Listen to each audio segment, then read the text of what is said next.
जय श्री कृष्ण। श्री कृष्ण जन्माष्टमी की ढेरों शुभकामनाएं। श्री कृष्ण जन्माष्टमी व्रत की कथा। इंद्र ने कहा, हे मुनियों में श्रेष्ठ, उस व्रत को बताएं जिस व्रत से मनुष्यों को मुक्ति, लाभ प्राप्त हो तथा भोग व मोक्ष की भी प्राप्त हो जाए। इंद्र की बातों को सुनकर नारद जी ने कहा, त्रेता युग के अंत में और द्वापर युग के प्रारंभ के समय में निंदित कर्म को करने वाला कंस नाम का एक अत्यंत पापी दैत्य हुआ।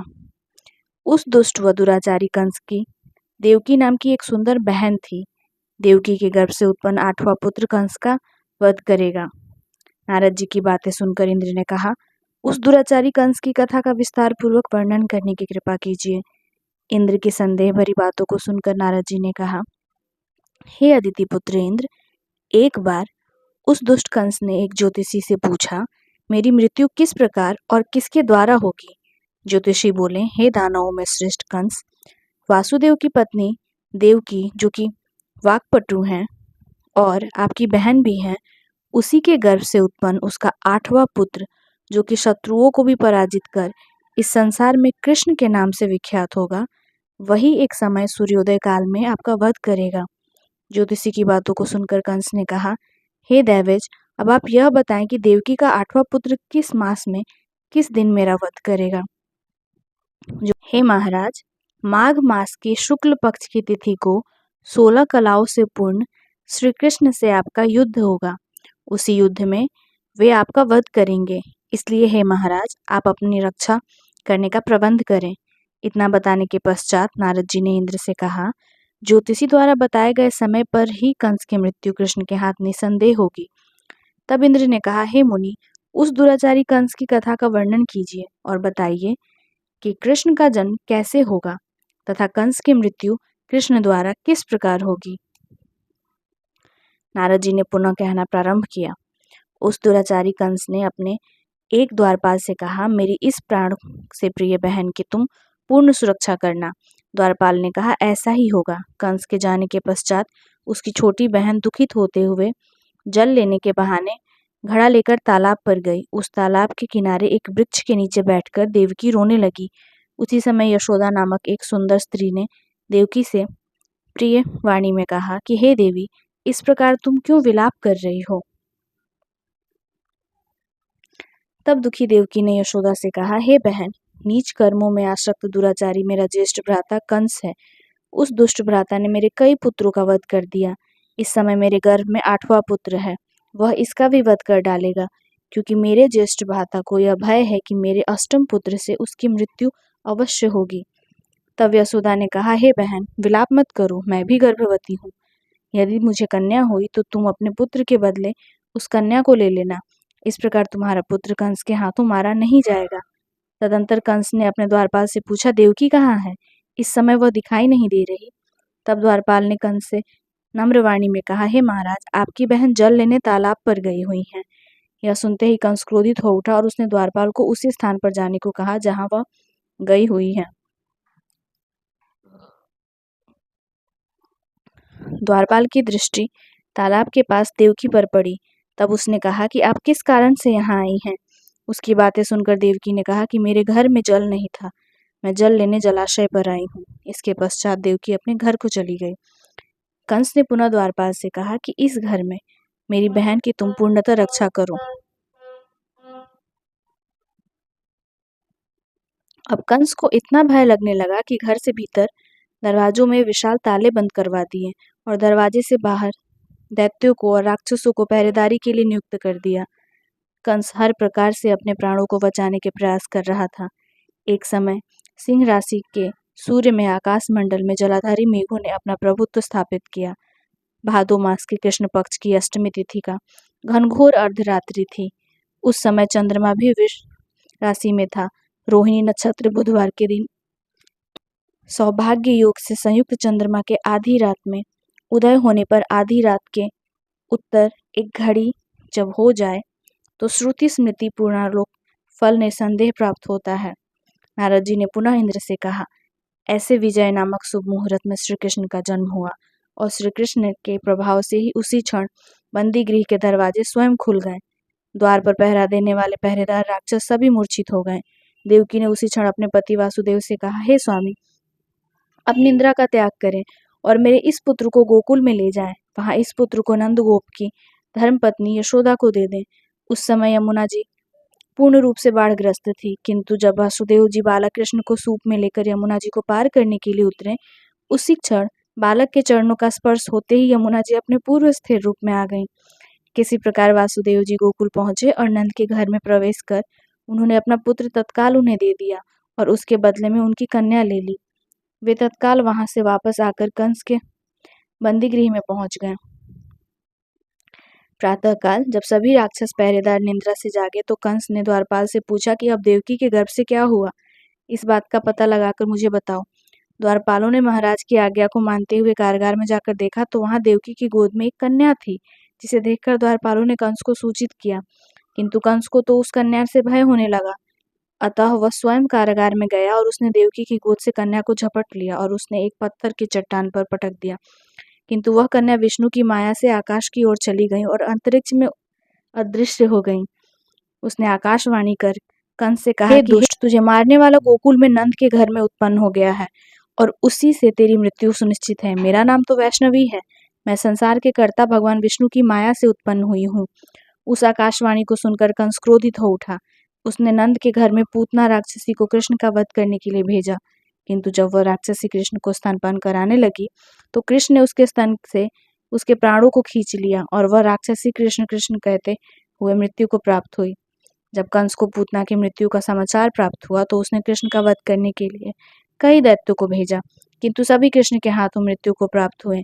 इसके पश्चात कंस ने काल्याख्याक नामक दैत्य को कौवे के रूप में भेजा, किंतु वह भी कृष्ण के हाथों मारा गया। अपने बलवान राक्षसों की मृत्यु के आघात से कंस अत्यधिक भयभीत हो गया। उसने द्वारपालों को आज्ञा दी कि नंद को तत्काल मेरे समक्ष उपस्थित करो।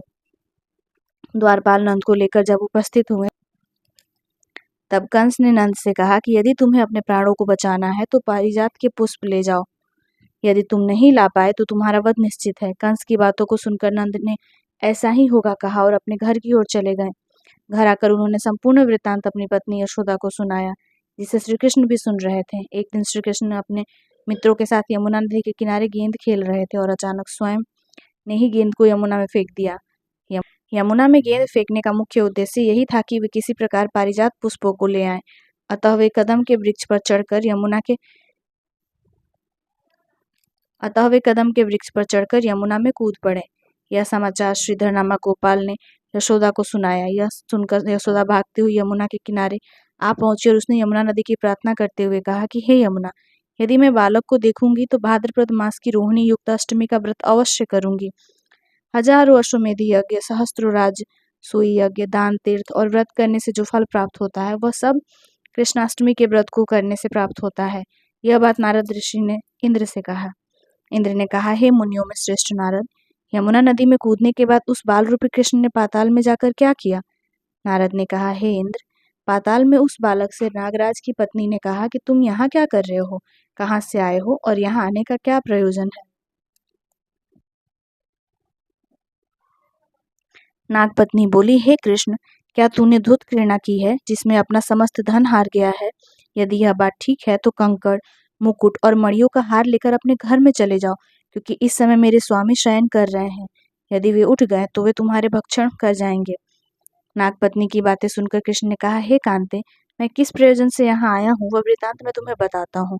समझ लो कि मैं कालिया नाग के मस्तक को कंस के साथ द्रुत में हार चुका हूँ और वही लेने मैं यहाँ आया हूँ। बालक कृष्ण की इस बात को सुनकर नागपत्नी अत्यंत क्रोधित हो उठी और अपने सोए हुए पति को उठाते हुए उसने कहा, हे स्वामी, आपके घर यह शत्रु आया है, अतः आप इसका हनन कीजिए। अपनी स्वामिनी की बातों को सुनकर कालिया नाग निंद्रावस्था से जाग पड़ा और बालक कृष्ण से युद्ध करने लगा। इस युद्ध में कृष्ण को मूर्छा आ गई। उसी मूर्छा को दूर करने के लिए उन्होंने गरुड़ का स्मरण किया। स्मरण होते ही गरुड़ वहां आ गए। श्री कृष्ण अब गरुड़ पर चढ़कर कालिया नाग से युद्ध करने लगे। उन्होंने कालिया नाग को युद्ध में पराजित कर दिया। कालिया को यह ज्ञात रह गया कि कृष्ण भगवान विष्णु का अवतार है, अतः उन्होंने कृष्ण के चरणों में साष्टांग प्रणाम करके और पारिजात से उत्पन्न बहुत से पुष्प को मुकुट में रखकर कृष्ण को भेंट किया। जब कृष्ण चलने को हुए तब कालियानाग की पत्नी ने कहा, हे स्वामी, मैं कृष्ण को नहीं जान पाई। हे जनार्दन, मंत्र रहित, क्रिया रहित, भक्तिभाव रहित मेरी रक्षा कीजिए। हे प्रभु, मेरे स्वामी मुझे वापस दे दें। जब श्री कृष्ण ने कहा, हे सर्पिणी, दैत्यों में जो सबसे बलवान है, उस कंस के सामने मैं तेरे पति को ले जाकर छोड़ दूंगा, अन्यथा तुम अपने घर को चली जाओ। अब श्री कृष्ण कालियानाग के फन पर नृत्य करते हुए यमुना के ऊपर आ गए। तदंतर कालिया की फुंकार से तीनों लोग कंपायमान हो गया। अब श्री कृष्ण कंस की मथुरा नगरी को चल दिए। वहां कमल पुष्पों को देखकर यमुना के मध्य जलाशय में वह कालिया सर्प भी चला गया। इधर कंस भी विस्मित हो गया तथा कृष्ण प्रसन्नचित होकर गोकुल लौट आए। उनके गोकुल आने पर उनकी माता यशोदा ने विभिन्न प्रकार के उत्सव किए। अब इंद्र ने नारद जी से पूछा, हे महामुने, संसार के प्राणी बालक श्री कृष्ण के आने पर अत्यधिक आनंदित हुए। आखिर श्री कृष्ण ने क्या क्या चरित्र किया, वह सभी आप मुझे बताने की कृपा करें। नारद ने इंद्र से कहा, मन को हरने वाला मथुरा नगर यमुना नदी के दक्षिण भाग में स्थित है। वहां कंस का महाबलशाली भाई चारूण रहता था। उस चारूण से श्री कृष्ण ने मल्ल युद्ध की घोषणा की। हे इंद्र, कृष्ण और चारूण का मल्ल युद्ध अत्यंत आश्चर्यजनक था। चारूण की अपेक्षा कृष्ण बाल रूप में थे। भेरी, शंख और मृदंग के शब्दों के साथ कंस और केशी इस युद्ध को मथुरा की जनसभा के मध्य देख रहे थे। रंगशाला में, अखाड़े में चारूण, मुष्टिक, शल, तोशल आदि बड़े बड़े भयंकर पहलवान दंगल के लिए प्रस्तुत थे। महाराज कंस अपने बड़े बड़े नागरिकों तथा मित्रों के साथ उच्च मंच पर विराजमान यह सब दृश्य देख रहा था।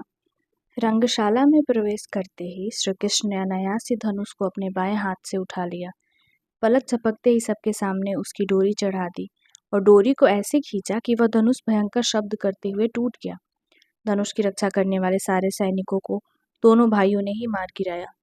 कुवलया पीड़ का वध कर श्री कृष्ण ने उसके दोनों दांतों को उखाड़ लिया और उससे महावत एवं अनेक दुष्टों का संहार किया। कुछ सैनिक भाग खड़े हुए और महाराज कंस को सारी सूचना दी, तो कंस ने क्रोध से दांत पीसते हुए चारों मुष्टिक को शीघ्र ही दोनों बालकों का वध करने के लिए कहा। इतने में श्री कृष्ण एवं बलदेव अपने अंगों पर खून के कुछ छींटे धारण किए हुए हाथी के विशाल दांतों को अपने कंधों पर धारण कर मुस्कुराते हुए अखाड़े के समीप पहुंचे। चारूण और मुष्टिक ने उन दोनों भाइयों को मल्ल युद्ध के लिए ललकारा। नीति विचारक श्री कृष्ण ने अपने समान आयु वाले मल्लों से लड़ने की बात कही, किंतु चारूण ने श्री कृष्ण को और मुष्टिक ने बलराम को बड़े दर्प से महाराज कंस का मनोरंजन करने के लिए ललकारा। श्री कृष्ण बलराम तो ऐसा ही चाहते थे। इस प्रकार मल्ल युद्ध आरंभ हो गया। श्री कृष्ण ने चारूण और बलराम जी ने मुष्टिक को पछाड़कर उनका वध कर दिया। तदंतर कूट, शल, तोषण आदि भी मारे गए। इतने में कंस ने क्रोधित होकर श्री कृष्ण, बलदेव और नंद वसुदेव सबको बंदी बनाने के लिए आदेश दिया, किंतु सबके देखते ही देखते बड़े वेग से उछलकर श्री कृष्ण उसके मंच पर पहुंच गए और उसकी चोटी पकड़कर नीचे गिरा दिया तथा उसकी छाती के ऊपर कूद गए, जिससे उसके प्राण पखेरु उड़ गए। इस प्रकार कंस मारा गया। श्री कृष्ण ने रंगशाला में अनुचरों के साथ कंस का उद्धार किया। कंस के पूजित शंकर जी इस रंग को देखकर कृत्य कृत्य हो गए, इसलिए उनका नाम श्री रंगेश्वर हुआ। यह स्थान आज भी कृष्ण की रंगमय लीला का पताका फहरा रहा है। श्रीमद् भागवत के अनुसार तथा श्री विश्वनाथ चक्रवर्ती पाद के विचार के कंस का वध शिवरात्रि के दिन हुआ था, क्योंकि कंस ने अक्रूर को एकादशी की रात को अपने घर बुलाया तथा उनसे मंत्रणा की थी। श्री कृष्ण ने अपने पैरों को चारूण के गले में फंसाकर उसका वध कर दिया। चारूण की मृत्यु के पश्चात उनका मल्ल युद्ध केशी के साथ हुआ।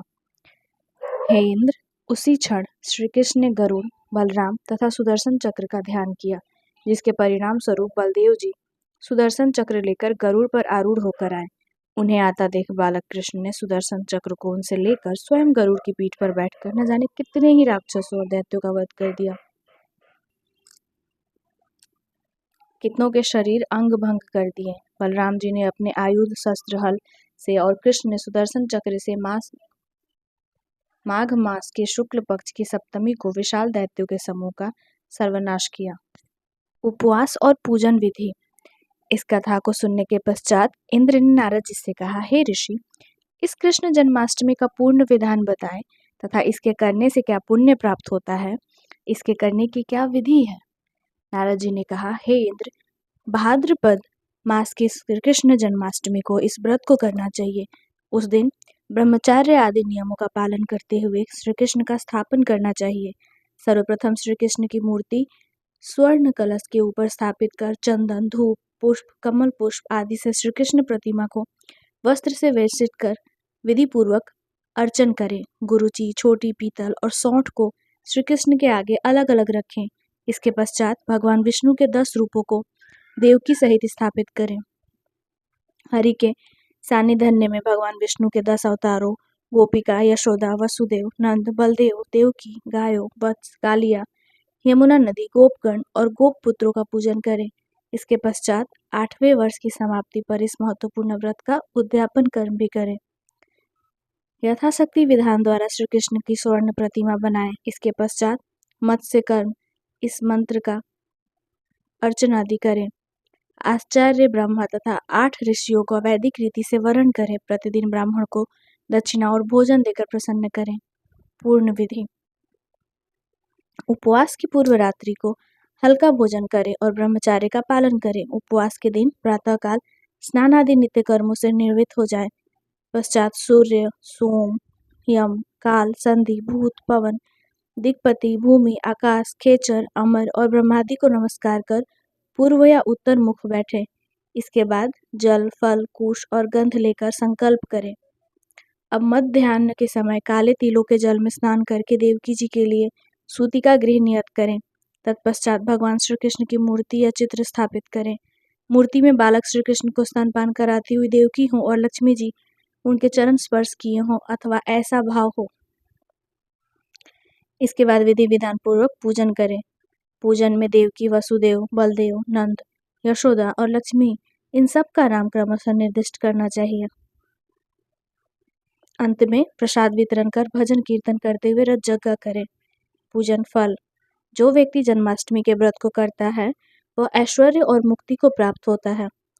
आयु, कीर्ति, यश, लाभ, पुत्र और पुत्र को प्राप्त कर इस जन्म में सभी प्रकार के सुखों को भोग कर अंत में मोक्ष को प्राप्त करता है।